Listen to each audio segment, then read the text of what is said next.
We should be live. Thank you for joining us here on the Spyshack Podcast, the podcast where super fans get together to talk about the latest episode of Survivor. I'm your host, Saul, and my co host, Mark and Doug. Um, we're going to go just the three of us for today. We hope that Kim feels better. She's been feeling under the weather. She was a champ and was able to join us last week, but she's still a little bit under the weather, so hopefully she'll feel better soon. All right. So yeah, another I think a good episode. What do you guys think? Yeah, I thought this was good. I know there was sort of that episode 3 concern people were having, and I think this follows right in the footsteps of 4. I thought this was good stuff. A lot of good people, player, human interaction stuff. This episode flowed really well, like from moment to moment, and I really enjoyed like every single bit of information that it provided, and really excited to get into everything, especially Nasir. I know Doug is excited to talk about Nasir again. Doug is our resident Nasir expert. Yeah. So I guess I don't really have anything written down as far as what order we're going to talk about things here. So I guess we just talk about how we feel like importance goes. We can come back right after the JD vote. What did y'all think of? I guess they're back at the camp after blindsiding JD. Oh, when I tell you I was really hoping this tribe wouldn't go back to tribal council. Woo-wee! I mean, there's like a little bit of novelty to it in that we rarely see tribes of 3 even get the chance to compete. Far less frequently see tribes of 2. So there's fun there, but when they got back to camp, I was like, y'all need to get it together. I don't want to lose any of you. Please, for the love of God, stick it out. I mean, last week this is round on trails of like Stephanie and Bobby. What's his name again? Bobby John. Yeah. Yeah. Well, I mean, we had said, right? I'm gonna go just jump into actual talking about the contestants. We had talked about how Jeannie might have put herself in a bad spot after last week, and I don't feel like she was such in a bad spot as I might have thought she was last week. Yeah, and then I think it was Doug that pointed out that I think they just know that that was her way of reacting to things, because we did see her react to losing the challenge by kicking that water bottle. So I think they already kind of knew, especially after this week. I'm gonna follow with what Doug said there, that it's most likely that they already knew this is her reaction to stuff, and maybe not to take it too seriously until later on, let her cool off. Yeah, I think that tribe is tight. Like I think they know each other very well, and they've gone through a lot. So I think and even seeing some of the interactions we saw today, or in this last episode rather, they talk to each other like a family so much. Like so many people on that tribe don't hold anything back. And they just say it exactly like it is. It's incredible. And I got more to say about their dynamic after this episode, because I think there's a bigger dynamic than I thought, than I even give them credit for in that tribe. I thought it was pretty straightforward as far as how they reacted with or treated each other, and I don't think it is. I think they are a lot closer than I give them credit for. Yeah. I'm gonna ask you all, what do you all want to jump to here before the good stuff? Well, do we want to go just through the episode, or do we not want to go like biggest headlines first? Because to me, those are very different things. Let's go. I'd say let's go with the big things, and then we can go in order. Or okay, up to you. Like I said, I didn't have too much time to prepare for this episode, so I'm a little trying to remember how the episode goes. But if y'all have kind of a idea how everything went still, then I'm good with that. So Okay. where do we go from there? So the episode starts with Genie finding the idol that Brad left behind. Mm-hmm. And so they open it up, and no, they decided not to open it, and Jeannie just kept it in her bag, and No, she put it back in the thing. Right where they found it. She put it right back where they found it, and then afterwards, Ricard and Shan, they discussed like fake idling Genie, and they decided to open it themselves and try to replace it with something else that's not the actual idol, and so they finally decided on Shan being the one to open it, and lo and behold, it is the three-way idol, and so now Shan cannot vote. Whoopee. Major risk. Major risk. Major risk. So just in case there's like this tight situation that might happen, she gives Ricard the extra vote that she got from JD. How do you guys feel about that move?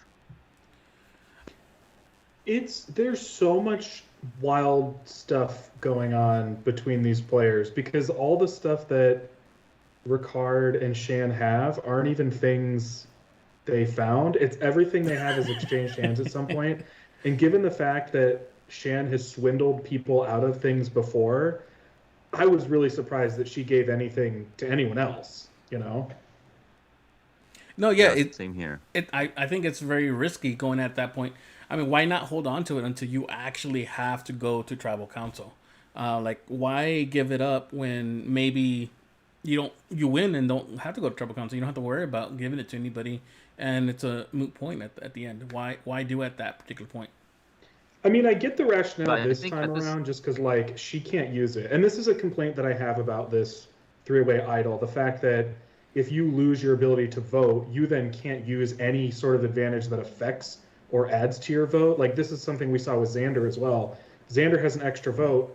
He can't use it because he doesn't have his vote. And I think that some of it is just, like, semantics, right? They say, like, oh, you've lost your vote. What it should say is you've lost your ability to vote because you didn't just lose your vote. You've lost your vote and your extra vote. So if Shan gives it to Ricard, then it can still be used, and he can basically vote for her, the idea. Would they be able But I'm just still surprised that she did it at all, because her giving anything to anyone, I'm like, damn. Well, yeah, especially after what she did to JD. Mm-hmm. But I think at this point, at this specific point in the episode, on day 10, she still has that trust with Ricard because they've basically been through all the votes, they've been through all the planning together, and so at this point, she didn't really think twice about, giving that power to Ricard because she's like, he's gonna put both votes on Genie for sure, right? So I think that's I think that's her reasoning.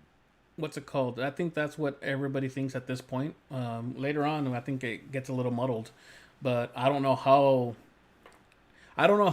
true or how that really played out. Did it really play out that way, or were they just getting into their heads, or But we'll talk about that at the end of the episode. Sure. Like I said, if you lose your ability to vote, you can still use your shot in the dark, though, right? I mean, if that's your Hail Mary, you can still use that, right? Or do you also lose that ability? I don't know. I guess you can use it, but that doesn't really make sense because then you're not giving anything up. So that's true. I don't even know. Like, I think they say you can't. Like, it would make sense if you couldn't, because then there's no risk involved anymore. Yeah. It's like a free shot as opposed to a risky shot. Mm-hmm. So if only based on the way that they've been structuring things, they shouldn't be allowed to do shot in the dark. But there are things I would tweak. So let me ask you everywhere. All this. I've been seeing that there's too many advantages in this game. Is there really a lot of advantages going on right now? I mean, there's a lot of talk about it, but is there really a lot of advantages really out in the game right now? I'm not bothered by how much is out there because of the nature of what is out there. I think if we also had all, and this is sort of results oriented, but if we had all of the idols activated or any idols activated, I think that would push me over the edge. But because it's all these sort of like smaller transactional things that are just sort of shifting vote currency around, I'm kind of okay with it. And at the end of the day, those Well, we can advantages blame it on a haven't. seer. Well, no, I mean at the end of the day, those advantages haven't really played into the vote. Well, I guess you can say you can, but because it actually, I guess, got Brad voted out. But See, that's the thing that's interesting to me, and I would be curious to get your all's feelings on this. I know a lot of people are complaining that there is too much advantage talk and that there are too many advantages, and just let them play and do human things. And I've said that too, right? Like the human stuff is the best stuff. But I think that some of these advantages and some of the conversations they're having are really interesting, and the way yes, that they're being forced to maneuver around them, I'm okay with it. So like, I get the nervousness around having so many things like being in there, but I think it actually kind of has resulted in interesting strategy. no, Yeah, yes, and I'm excited to see new stuff coming out as well, especially with the knowledge is power advantage this week. That one's kind of interesting as well. I know I can't you're all wait. rolling your eyes out there. I rolled my whole I head. know, I know. But I think it's exciting that they're trying something new. I mean, this is a very overpowered power. Just to, just to be blunt. Um, Well, here's the but thing though with that. I yeah, mean, it's if it wasn't already that the people are already sharing what everything they have pretty much, you're only you're gonna use that against Luvu really, right? That's who you really want to take out. You want to know who has the idol to see who not to vote for or how to get away from your. I doubt that Ua and Yase are gonna use it against each other. If one of them had it, they're gonna. I would think they would use it against Luvu to try to knock out one of their guys at least. What's that? Knowledge is power? Hmm. I don't know. Well, we'll talk so about one that in Yeah. because one in six shot next the of hitting. previews for next week kind of I don't know. We'll get to it. Mm. So I guess we get to the Yeah. combined, So right? That's the next thing, combined challenge with immunity and reward.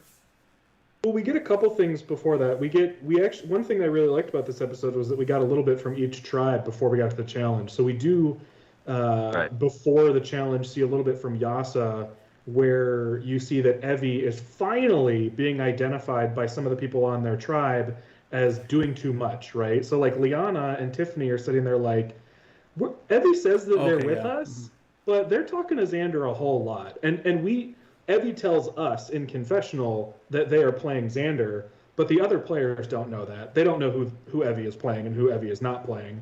So there's at least a little bit of tension and distrust maybe there. Don't know how much of that is necessarily real, but I think it's worth noting because I thought Liana and Evie were like tight. And it seems like maybe after this episode, that's not exactly the case. This is where Tiffany is starting to Yeah. win me over. She saw that. And this is not just a paranoia thing. She actually saw that and called it out. Whereas the first time where they got Voce voted out, I was like, "What are you doing? You're being having too much paranoia going on, right, in your head." This time around, and like it actually helped her out. It actually helps us what was going on, even though Xander did kind of come up with the thing like maybe I should tell them. A little too late though because they were already like there's something going on. And It's hilarious. and that's the thing is in a game where you should have secrets, these players seem to have no secrets, or at least they share their secrets with at least one person in the tribe, and they probably shouldn't be sharing any secrets at this point because everybody who shared a secret has their number one has kind of said, I'm not really with them, right?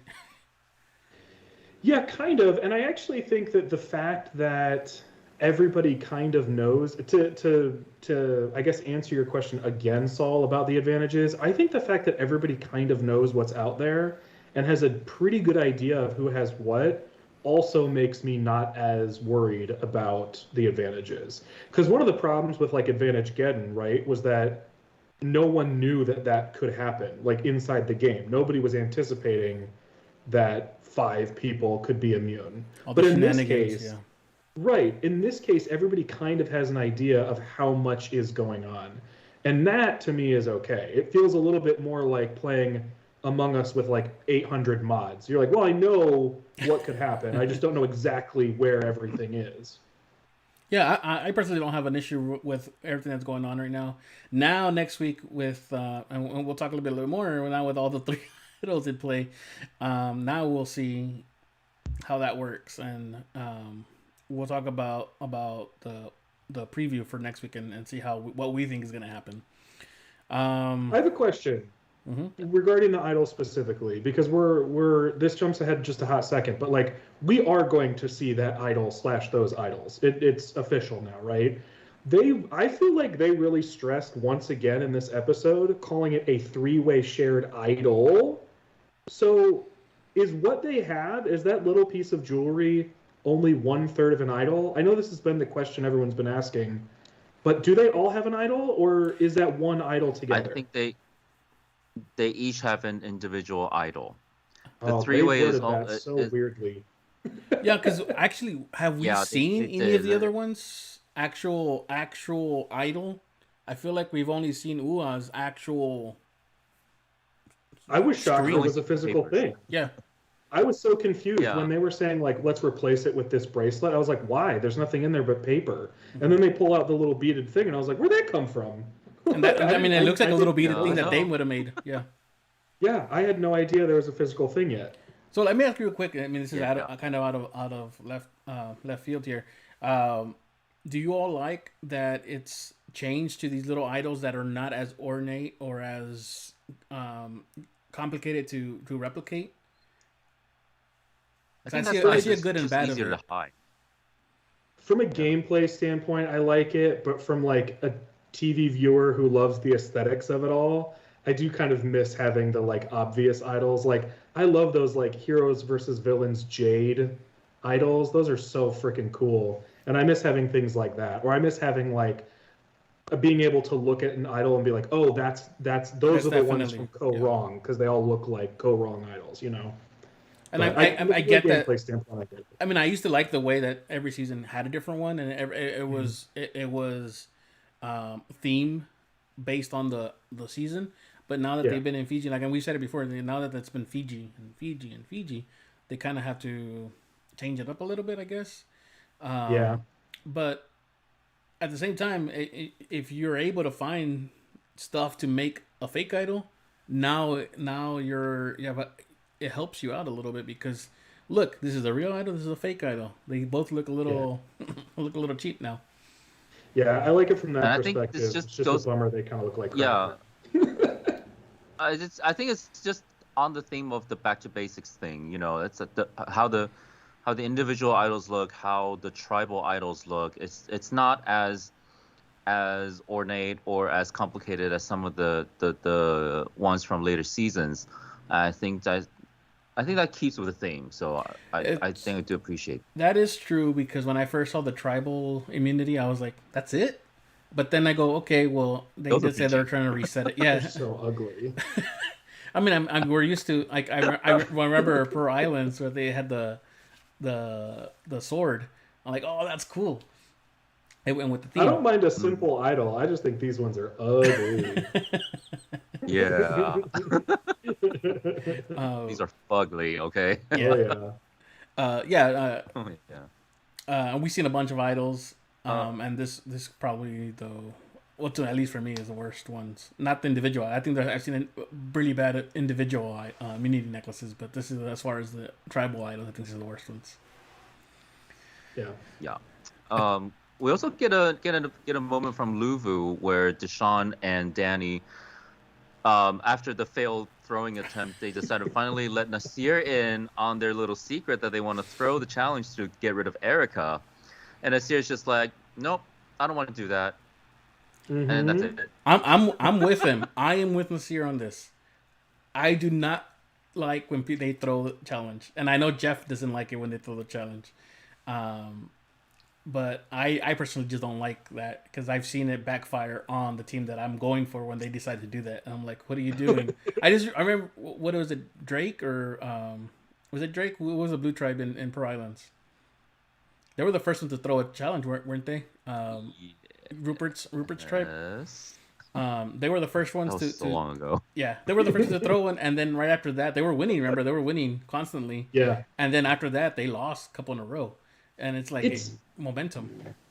It's remarkable how that has become such a solid superstition to have in the context of Survivor, right? Like even just outside of like believing in jinxing stuff outside the game or whatever, like I'm not inherently opposed to throwing a challenge because strategically it can often make sense. But you're right, Saul. The number of times that it has just absolutely screwed over the people who have tried to do it, even when it might have been a strategically good move. Like last week, I think Danny and Deshaun were talking good strategy about throwing that challenge. It was the safest time to do it, but I still would be nervous. Like myself personally, I would have a hard time doing it because I would be like Nasir and be like, it's gonna screw us over. This island will screw us over if we disrespect it by throwing a challenge. I mean, the first couple of seasons of Survivor was all about that.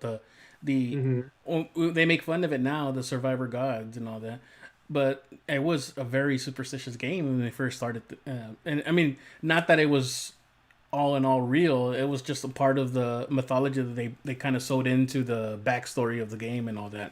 Whether it be true or not, mostly not. But it's just part of the thing, right? It's like the whole car curse. I mean, is it really a car curse? No, but it's something that gets into your head.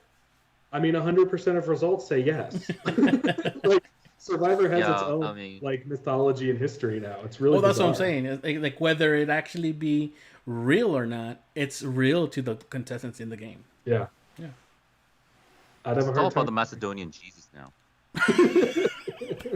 I was so confused when George kept saying that, and that I was like, "What is he talking about?"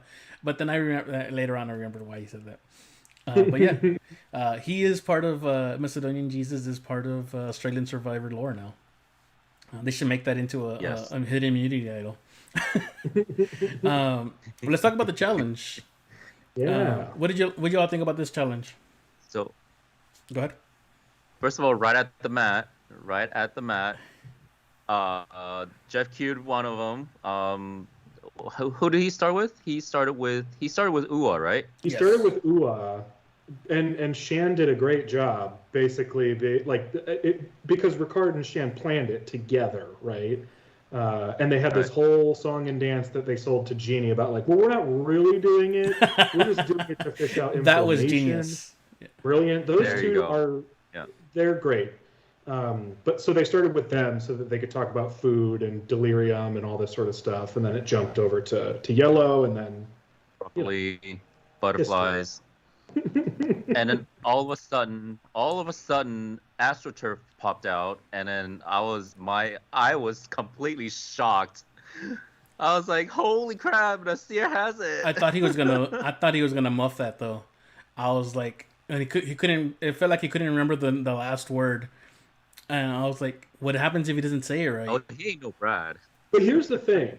Two things. One, this editing was genius because then they flash back to Nasir. I like that. I like that. You didn't like that? No, I like that. Yeah. Oh yeah, no. I think it's brilliant because if they had shown us that ahead of time, there would be fewer stakes with Ricard and Shan's plan, right? Because Ricard and Shan, we were with Jeannie kind of, right? Like, are they going to be able to pull this off? Is this going to make any sort of sense?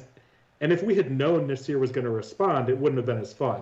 But then on top of that, Nasir is the perfect person to have an excuse if he sort of fumbles it, right? Especially with his phrase where he says, like, I'm as confused as a goat on AstroTurf.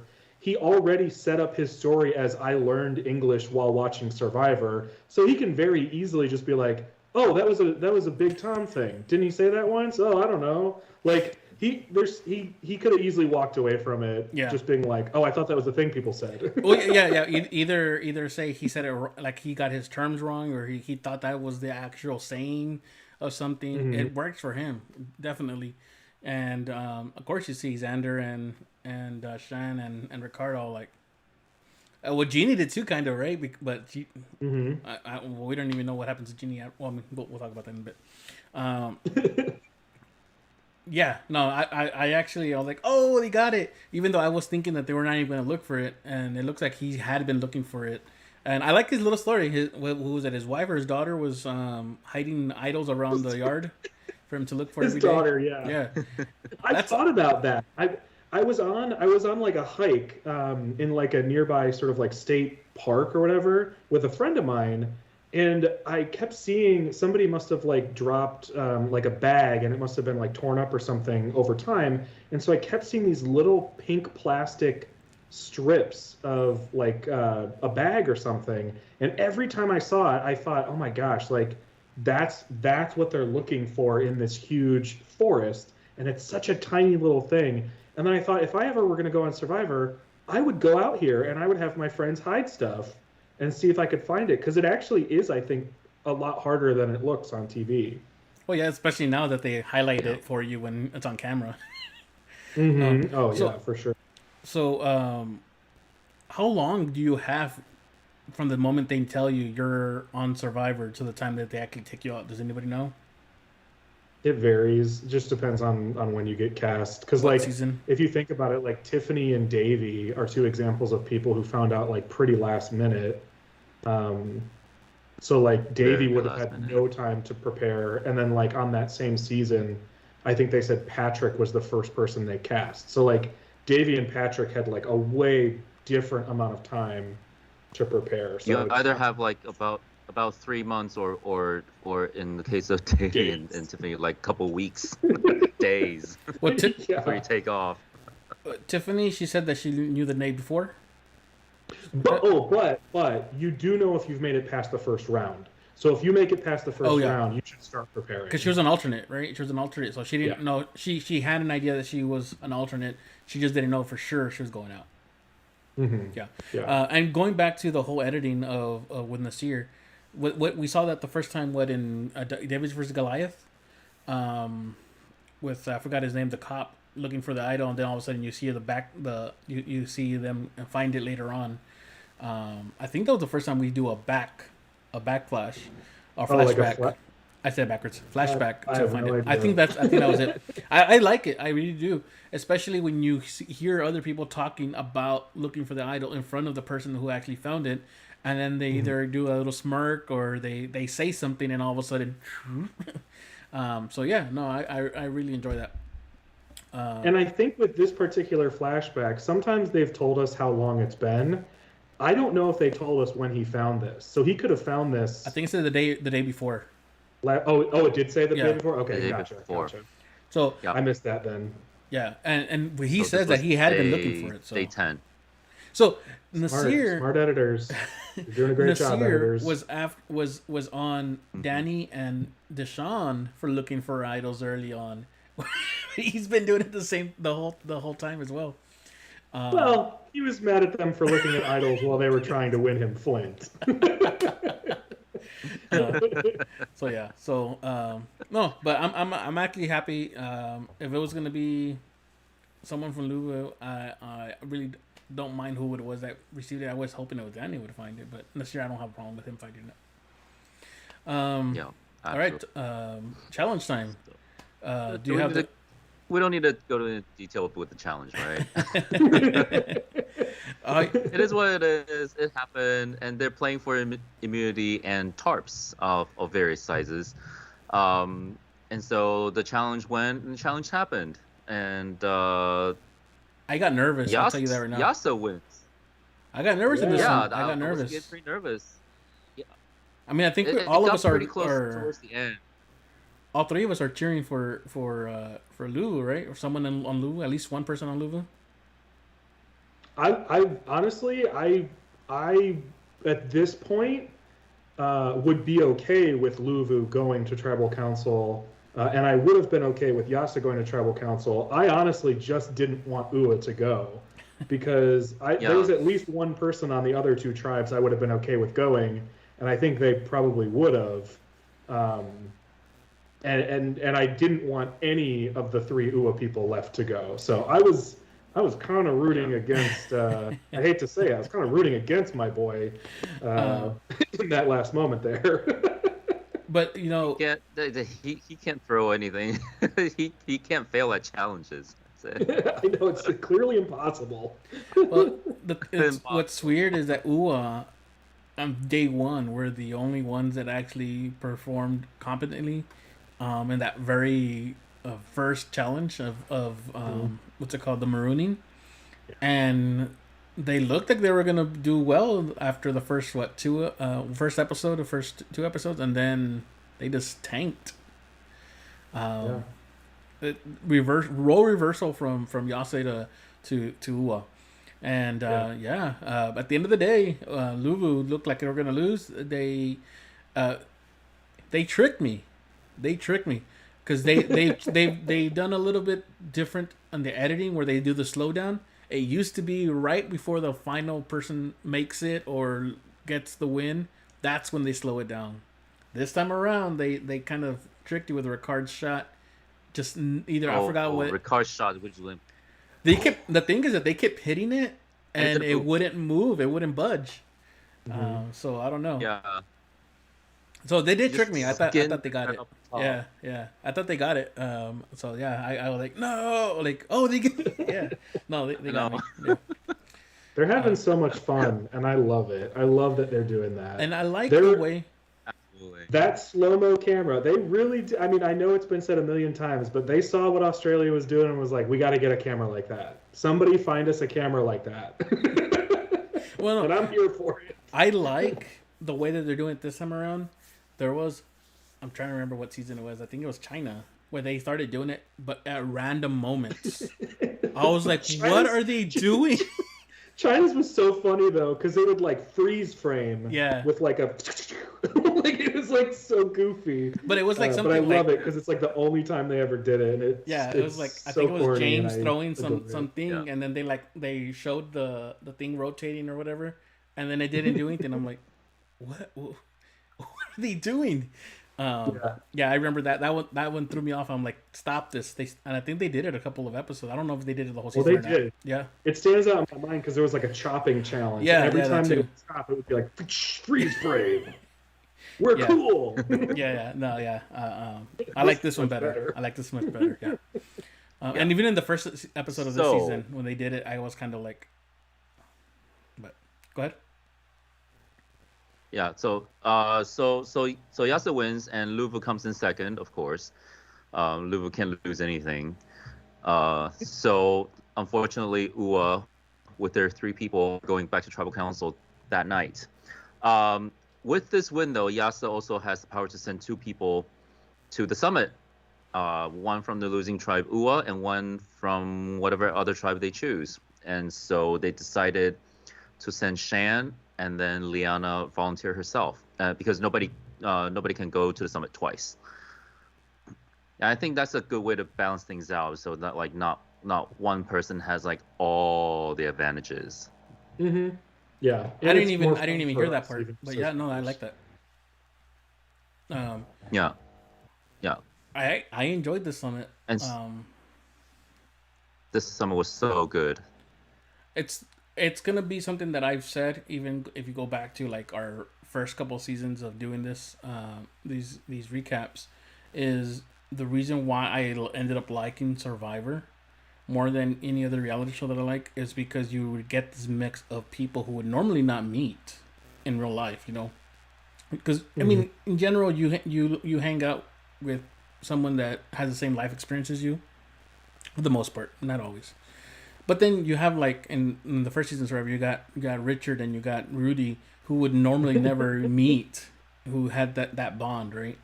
You have all these different types of people meeting that would normally not interact with each other or didn't even think that they would like each other, and they end up liking each other and end up being friends. And we've seen it. These friendships actually last very, very long, and some of those friendships from early seasons that are still going on right now. So, and Yeah. just just the conversation that happens in this particular moment. Love the moment that they shared, just opening up to each other. And it goes to what Doug said the other day. This is a great way that without the twist, without the switch or maybe even a merge, this is a way they're gonna be finding ways to get inter-tribe connections. I think it's going to be, I think the merge is going to be messy, not in the sense that it's going to be like a hot drama mess, but just like it's not going to be clean as far as like who is linking up with who. I think there's going to be way more overlap and intersecting than you would expect from tribes that never shuffled. Right. Absolutely. So they form a solid bond here at the summit. They will work together if they get to merge. And Shan actually warns Liana, like, if I'm not there at the merge, be careful of Ricard, because he will be the one who will have turned on her. So I like that little bit of info from Shan. Yeah, and of course they get to the choice to protect or risk, and they discuss that as well. And they would agree that because Shan is going to tribal, that she should protect him, because she's automatically protecting, Liana should take the risk to get the advantage. And this is where we get the knowledge is power advantage. Yep. Before we dissect that, I do have a question for you two. I've seen a number of people say that one of the reasons they don't like the Trek or the Shipwheel Island thing is because the players are so easily able to like game it. I'm not bothered by that. I'm fine with them being able to openly discuss what they're going to do, because it's still not a guarantee. But you can still be lying. You can still screw someone over. No, yeah, you can still screw someone over. I mean, all Shannon had to do is risk. You screw someone over on the other side, or the other way around, right? The other way. Let's say Shan says, "Oh, I need this tonight. I need to get this advantage, no matter what it is. I need to get it." And Liana's like, "All right, go for it." And then she risks it too, even though she might lose whatever she had. Right? You still screwed someone over. You're still contributing to someone going home. And even if no one ever did, like, there's still strategy involved, and there's still social repercussions to giving somebody an advantage, basically. No, and then that person knowing that it still complicates things. I don't think it's a dud. It's surprising me that people are saying that it's broken or whatever. I think it's working exactly the way that they planned it to. I did have that question a couple of episodes ago, and I go, "Is it broken?" I don't know, maybe, but it's not broken to the point where it's like it's messing the game up. I don't think. Right. What's messing the game up more is being able to sit out episode after episode. That's more broken than anything else, which they need to fix, I think. And I like I said last week, I think they should have fixed that by now already. Yeah. And maybe disadvantage. I know we haven't seen it yet, so we don't know if it's broken, but let's talk about it. I don't have big issues with it. At the same time, I'm not one to be like, "Oh yeah, it's a good one." I'm just like, nah, I guess, because like I said, these people are pretty much sharing the information with their own, with their alliance, and at this point, there's so many little people in your tribe that everyone left in the tribe is almost an alliance, right? So, who are they going to use it on? They're going to use it on the only people they haven't really had a contact with. Like I said, that's what I was saying in the beginning. They're probably going to use it against Luvu at one point or another. No, dude, because here's the thing. Because everybody kind of knows what everybody has, or at least everybody knows a lot, you have to use this in a situation where you know exactly who has what, right? So, like, Liana's best bet is to use it on somebody from her own original tribe, because she knows everything. She knows that Xander has things, so she knows exactly what to ask and to whom, and so she knows she will get to steal it. I forgot about that part. From Luvu, if she asks from Luvu, I think Mark, you had alluded to this. She has a 1 in 6 shot. She has no idea who has anything over there unless she knows. Well, she knows that the phrase, right? AstroTurf was one of the phrases. But even then, she's then just going to go directly to the person that she knows has something, and she's going to go for Nasir. So even the way that it ends up being implemented, I saw somebody kind of point out that it's a balance to that, right? Where everybody has something and everybody knows what everybody has. This kind of balances it out, because then it de-incentivizes sharing, telling everybody everything, which this cast has been doing. That makes sense. And I get that point. I can't get past the fact that this advantage takes away somebody's ability to lie in Survivor. Like, this to me, I come around on most twists and mechanics.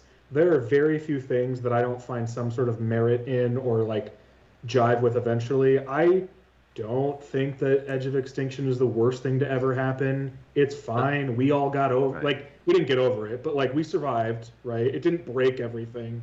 Even, I know people would argue the first time around, but like Redemption Island never bothered me. Outcasts didn't bother me when everyone hated it. People have come around on Outcasts. Like Medallion of Power, it only sucks because it was a flop. Like, Medallion of this Power to me is up there with jury removal. For me, jury removal used to be the worst mechanic they ever introduced.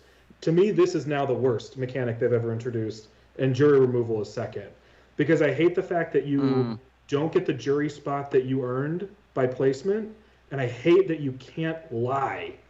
I can't. I can't get past that. What if it was something like you have to play it as an advantage, like an idol, because and at that point that the person who's forced the question on, they have to answer it.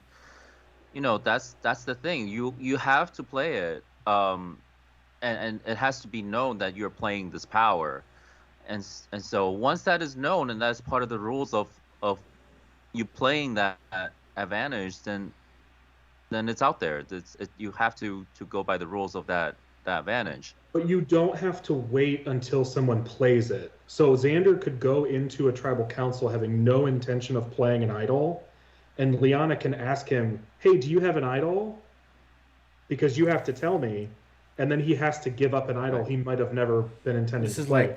If you wanted like stealing idols or stealing advantages, I say make it reactionary. It can steal an idol, it can steal an advantage. The person has to be playing it.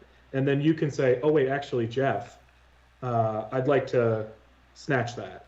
Like that, I would feel a little bit better about. I feel like that even I feel like that even's even more overpowered. Yeah. I feel like that's more overpowered. That's super overpowered.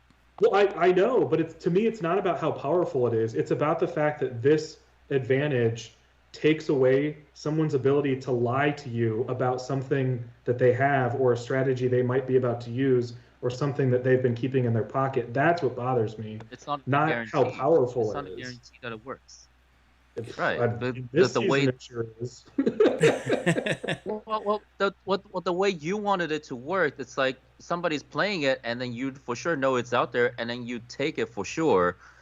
That's even more powerful than taking a guess at who has it and then asking them, do you have it? But that's not what it's, for me, that's not what it's about, right? Like if it's reactionary like an idol nullifier, like to me it's sort of on par, right? And the idol nullifier I know is polarizing because you shouldn't be able to take away somebody's ability to use an idol or whatever. But to me, it's not about how powerful it is. It's not whether or not you can take something from somebody else, because you can trick somebody into giving you something, right? Like Shan does, like Ricard did.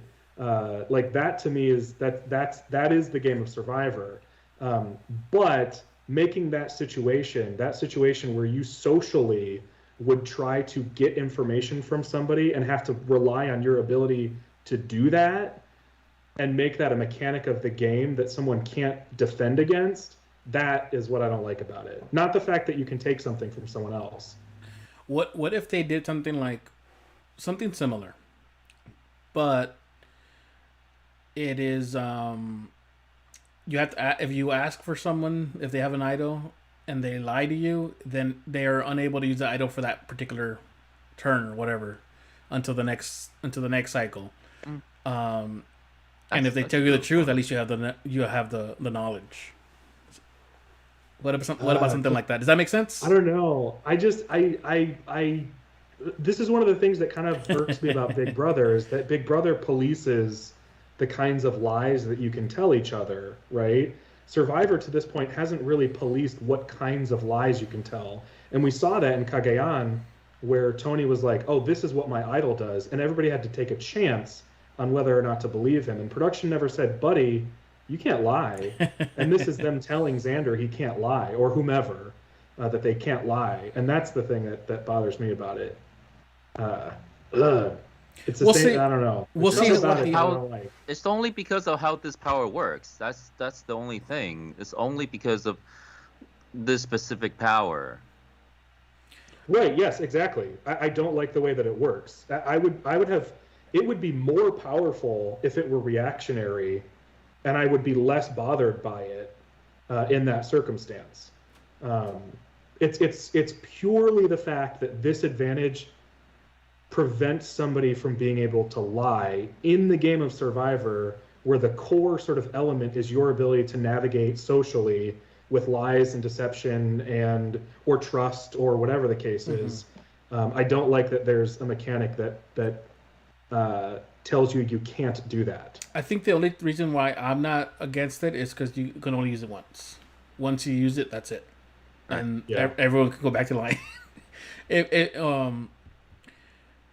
In a way, and let me ask you all this about three-way idol, whatever way. Do you all prefer having to wait till all three idols are found or whatever, or do you prefer them to have like a shot clock with the idols? Like you have two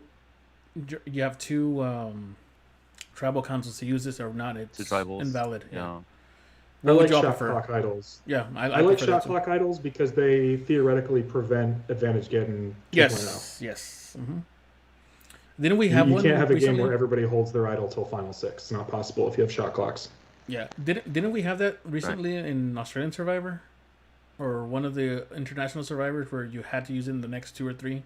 Was it American Survivor? South Africa employed... I'm not caught up on Australia, so I don't know what they did, but South Africa definitely had a shot clock on a lot of their idols this past time, because there was so much. Mm-hmm. Like it was so... The immunity idols were so constantly being competed for that pretty much all of them had some sort of shot clock on them.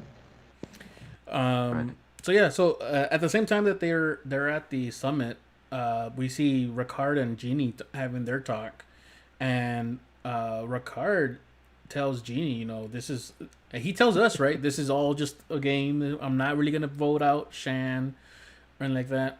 And Jeannie buys what he's saying.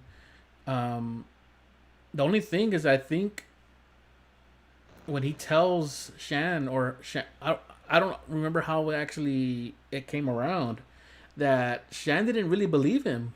Afterwards, he's like, "Hey, are you really not gonna vote me out today?" And I feel like if he was gonna do this, he had to make sure to tell Shan that this is what I'm doing, but don't believe anything that Jeannie's gonna say.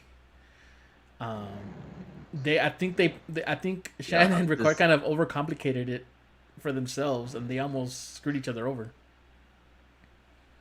I think Shan got paranoid because she left the two of them alone for probably quite a while they were at the summit, and she got paranoid at the discussions that the two were having, and so that's why she's like, I need to get that extra vote back, so that he doesn't F me, and then because of that, Ricardo's like, what's going on? Why are you doing this? Yeah. What have I done? Why do you want to back so badly? And then that sort of triggered a red flag in Ricardo as well, a small one.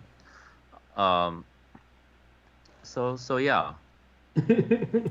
This was wild. Fascinating that you pointed this out, Saul. I think it's fascinating that the show gives us the information from Ricard that I am lying to Jeannie. So when Shan gets back, you, the audience, know that I am telling the truth to Shan, which they totally didn't have to do. And I thought that was really interesting because it sort of like takes two sort of like equivalent warring parties and tells us that we're supposed to kind of trust one of them over the other, which I thought was a really interesting choice on their part to make, because then it makes Shan look like paranoid, which she was being, but they could have easily made everybody look paranoid, and they chose not to. And I just thought that was fascinating. Right. Also, very pro Ricard in their discussion. I was very much on Ricard's side. I was getting annoyed when she was like, "Yeah, but that's insurance for me," and he was like, "Why do you get insurance, but I don't get insurance?" Yeah. Like, to me, that made sense. You both have something. It's like, why were you okay to do this to JD, but you're not okay to... Yeah, and the moment where he's like, "You're telling me exactly what I told you to tell JD." She even says that, because the irony's not lost on me. That's what's happening. Now, tell me if I'm wrong or not, or I'm remembering this wrong. In previous seasons, when you let someone else hold your advantage or idol, whatever, you specifically had to say, "I am giving this idol to this person," and not just giving it to them, right? Because then that causes a whole, well, were you holding it for him or did you actually give it to them kind of scenario. And in this particular case, we have actually, at least we haven't seen it, where they say, "I'm giving you this idol until you give it back to me." It's not like they can just go. At least they're making it seem, or maybe they don't know they can ask, right? They can ask, "Can I have it back? Do they have to keep it, or can I force them to give it back to me?" I don't think you have to do like the specific song and dance of like, "I have this advantage and I am giving it to Mark and he may use it should he want to," right? I don't think you have to do that. I think that they will make judgment calls, because Steven was talking about something where like he had given something to someone, and if they had tried to use it, he would have been like, "Actually, I didn't give that to." So I think they'll make a judgment call. But I think nowadays, especially after that Game Changers non-transferable legacy advantage, I think honestly, if you give something to someone and it's in their bag, I think it's theirs. I don't think you have to say anything. I think production will be on the side of whomever's bag it's in. So I don't think be on the there's a side world where Shan could be like, "No, you have to give that back." They're going to be on the side on whatever makes better TV. That's what it's going to do. I mean, that's true. I just think it's also easier. Like, if it's in your pocket, then it is yours. If it's in your bag, then it is yours. If you don't want to play that game, don't give your stuff to anybody. I think that's probably how it works. I feel like in the past they you can't said steal that out it, but if you hand it off, you can't steal it. Yeah, that's why even if you were to hide it in the sand and someone finds it, they have to put it back, right? You can't go burn it or something. Yes, that one's been clarified. If you hide something and someone else finds it, they can't take it. All you got to do is just stay around it to see who goes and gets it.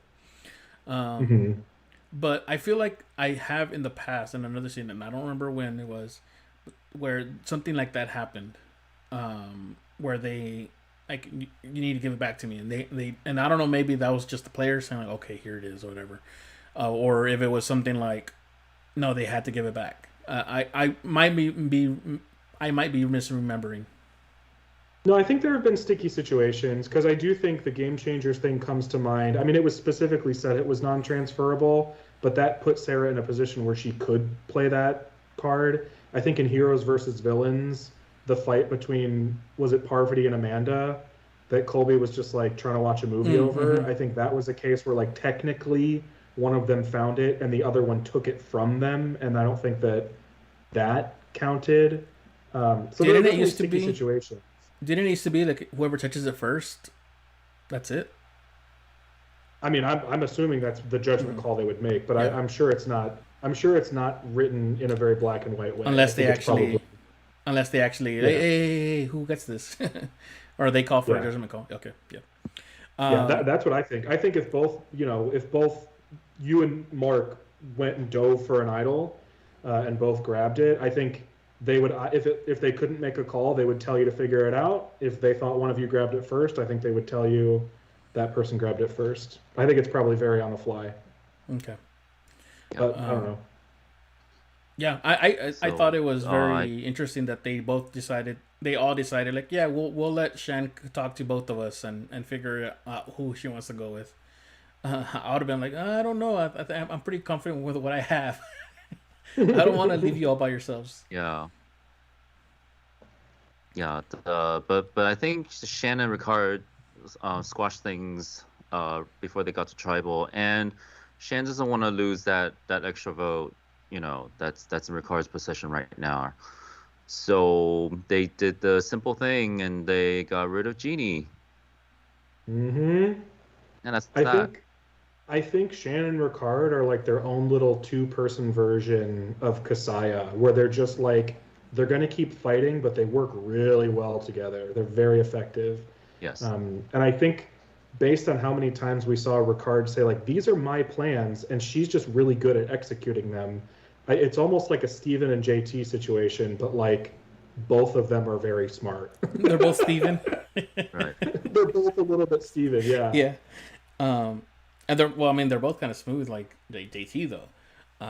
Exactly. It's like they both have both of them, but I think Shan is maybe like 70% JT, 30% Steven, and then Ricard is like the opposite, right? Like they both have both of them, but it's just slightly different. I don't know. The show really wanted us to believe Ricard when he said all that stuff. Yeah. And they never showed Shan fighting him when he did. So what I really liked, and we didn't talk about it, is when Shan and Ricard were talking about screwing over Genie pretty much at the beginning. They played her anthem, her theme music, as they're doing it. So we know what's going on. Yeah. I was worried. I was really worried Shan was going to go home because I honestly, like, I know people have talked about that Shantham and said like, oh, well, there's no way they would have written a song for her if she's not going. Shantham.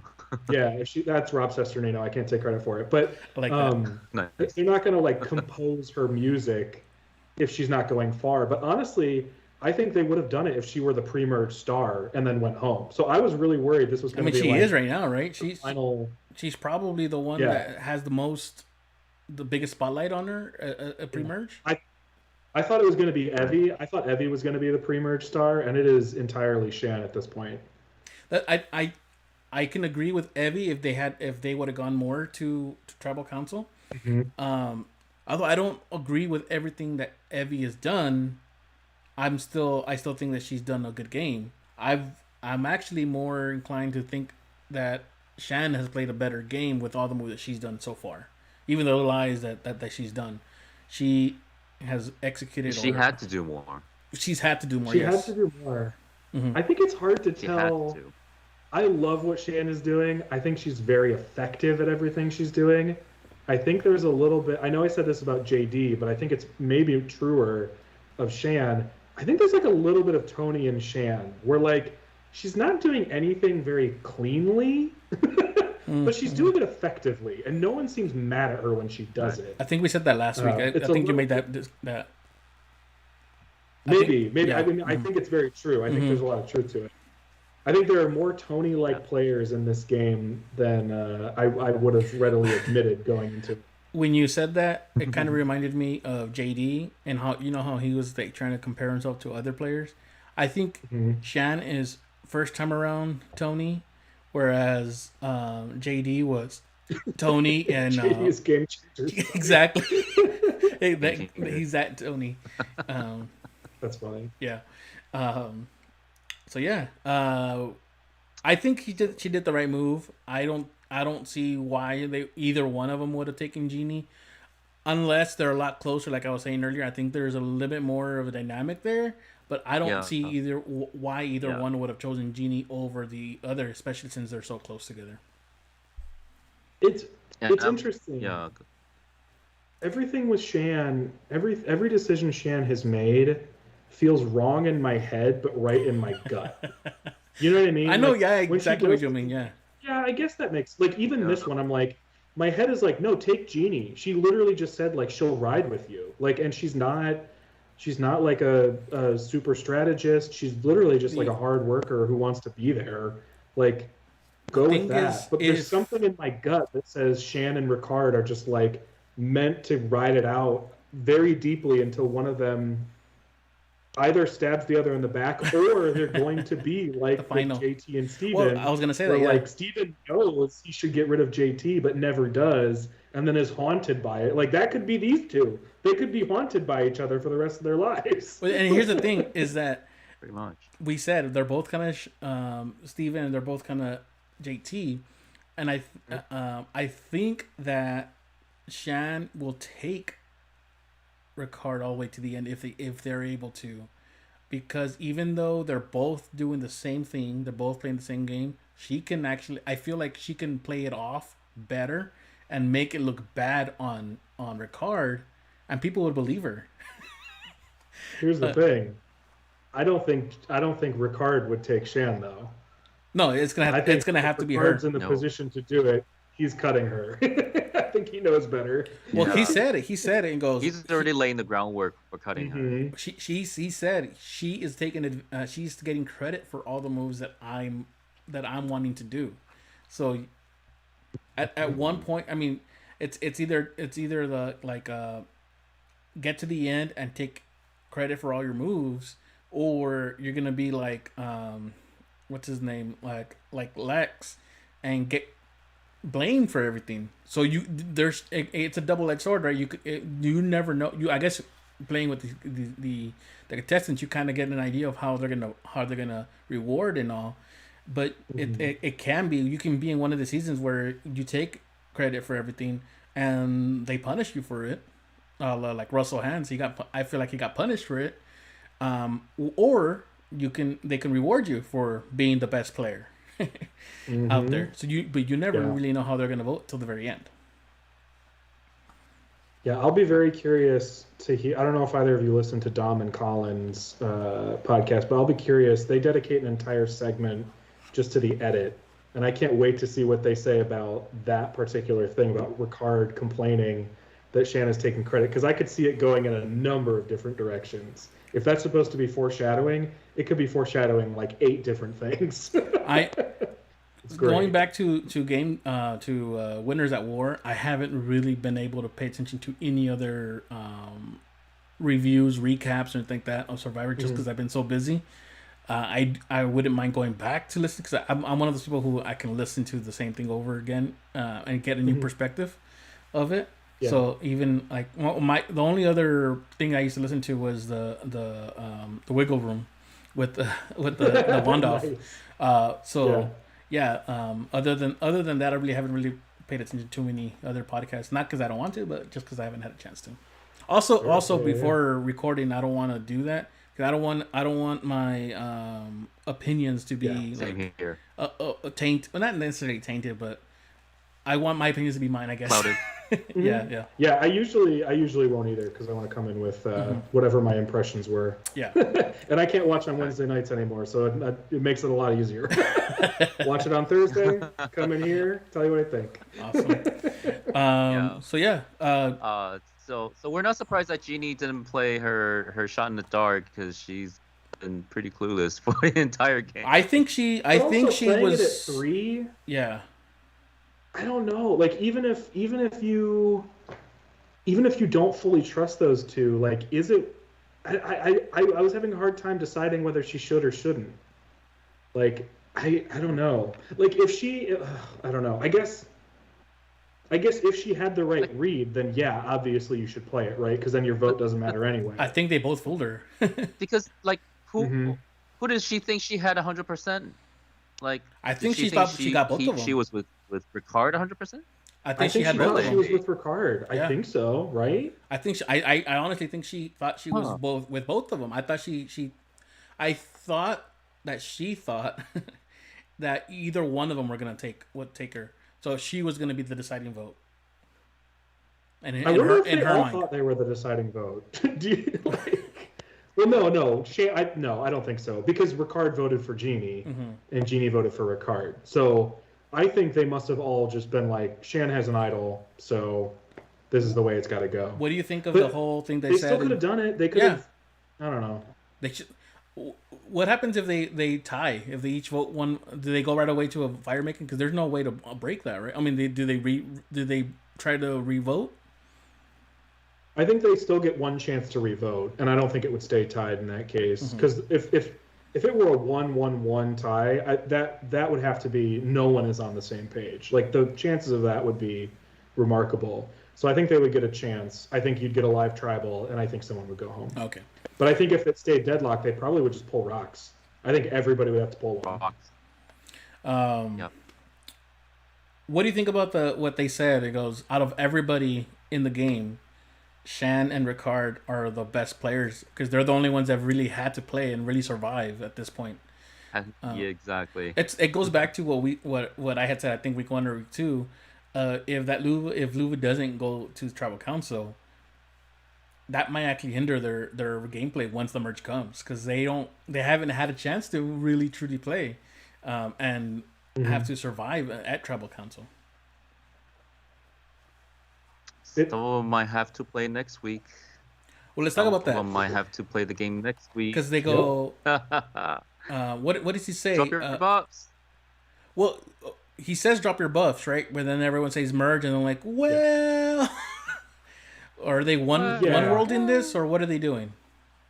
I hope so. I've been a strong advocate for bringing back the one world mechanic, and I would love, even if it's just one round, I would love to see it.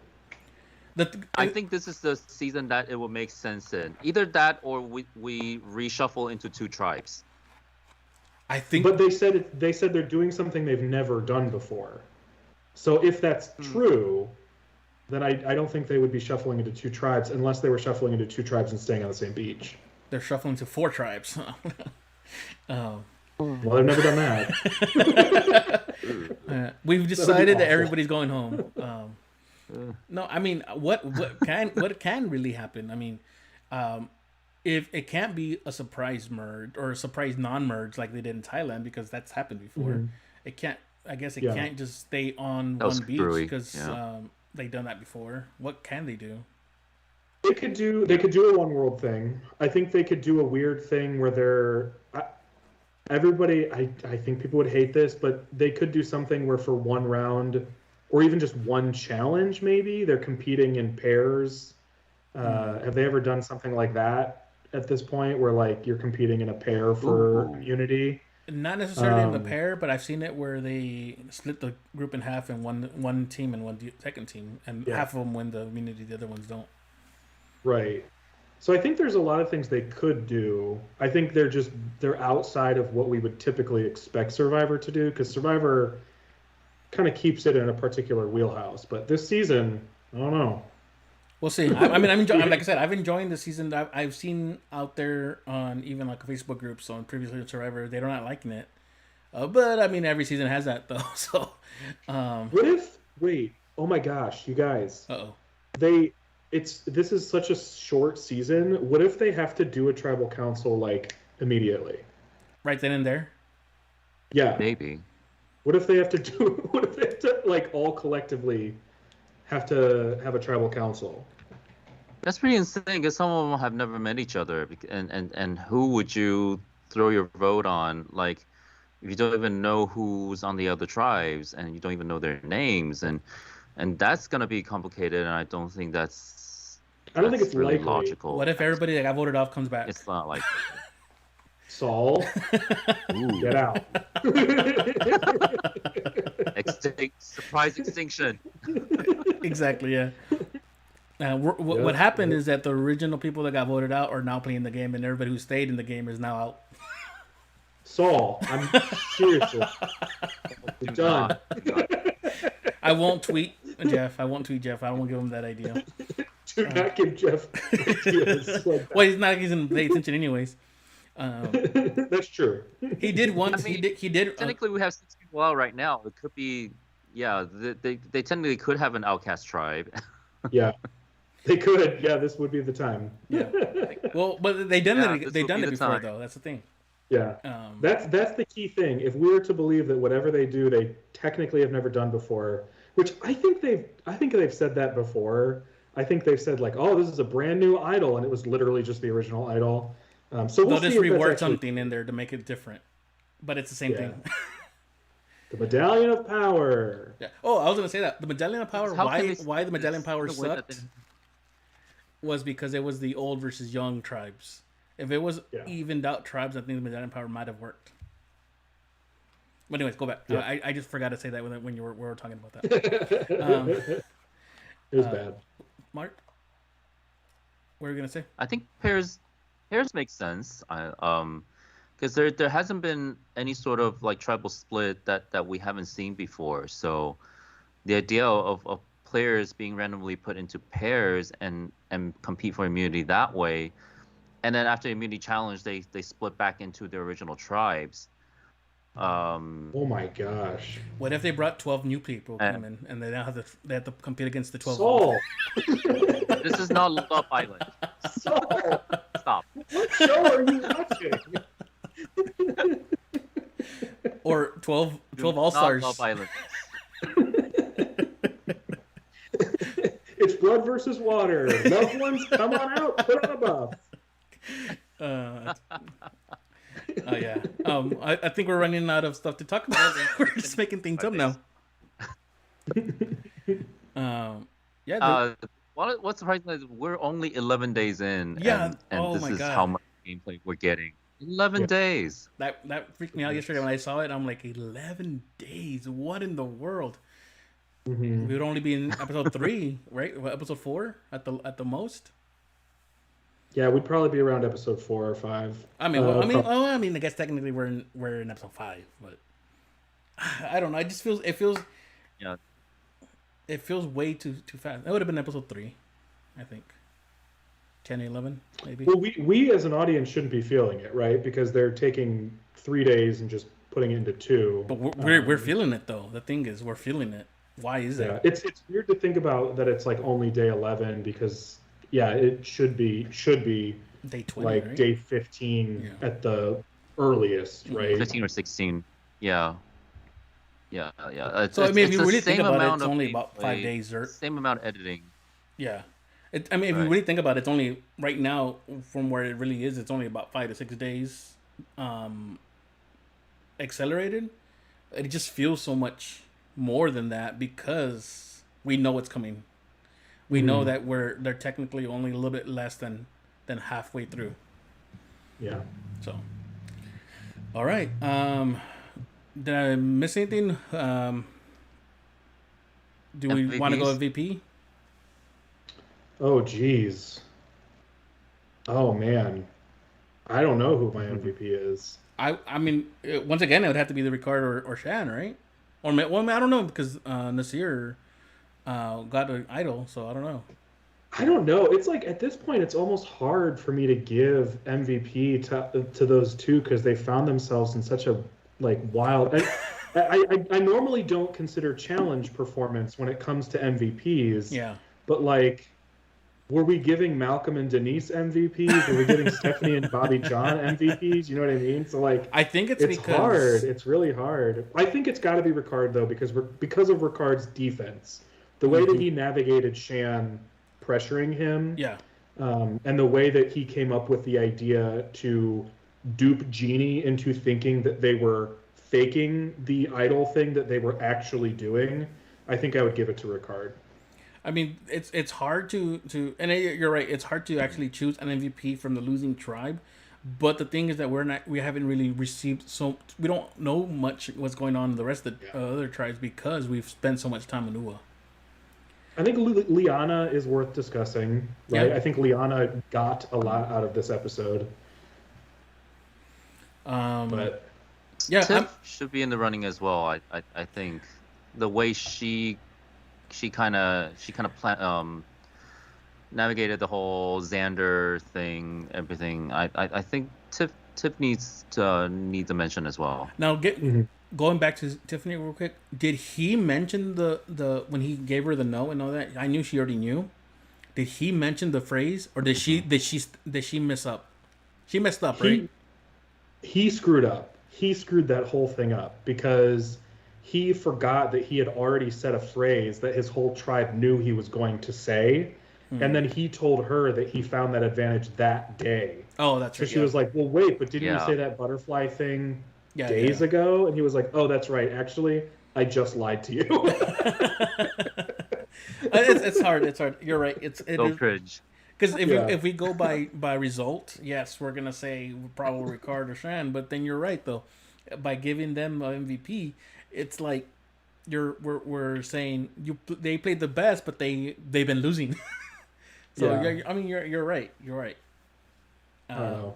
It just feels weird because normally I don't care that much about challenge performance. Yeah. So The season has messed up our MVP and LVP kind of rankings. Cause I don't know, but yeah. well, we'll see. Hopefully, something good happens next week.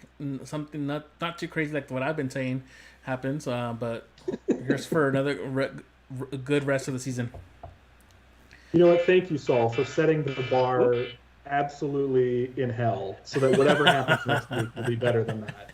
There you go. That's what I'm here for. All right. Well, Doug, thank you for joining us here again on the Spyshack Podcast. Where can people find you? You can find me on Twitter at IckyBooley, ICKYBOOLEY, and there's links to everything I'm working on and talking on there. Mark? You can find me on Twitter at MarcoPolo310. That's Marco Polo with a K. You can find me at Perspective here on Twitter, Instagram, and also on at NerdsFTC, both on Instagram and on even on Facebook, actually. For my other podcast, Nerds from the Crypt. Remember, we're a part of the Spoilerverse Network, where you can find not only our podcast, but you can find many other podcasts that pretty much if you're a nerd, there's a podcast for you there. We'll see you guys next time here on the Spyshack Podcast. Thank you so much for joining us. Oh, don't forget to subscribe and hit that notification bell so that we can, like I said, we're trying, and I'll take blame again. I haven't had time to really go out and promote the live session, so that's my fault. I'm hoping to be able to do that a little bit better coming weeks, and that way we want you all here live like it used to be, and hopefully we can get that going again here, hopefully before the end of the season, right? So subscribe and let us know what you think. Thank you, and we'll see you guys next time.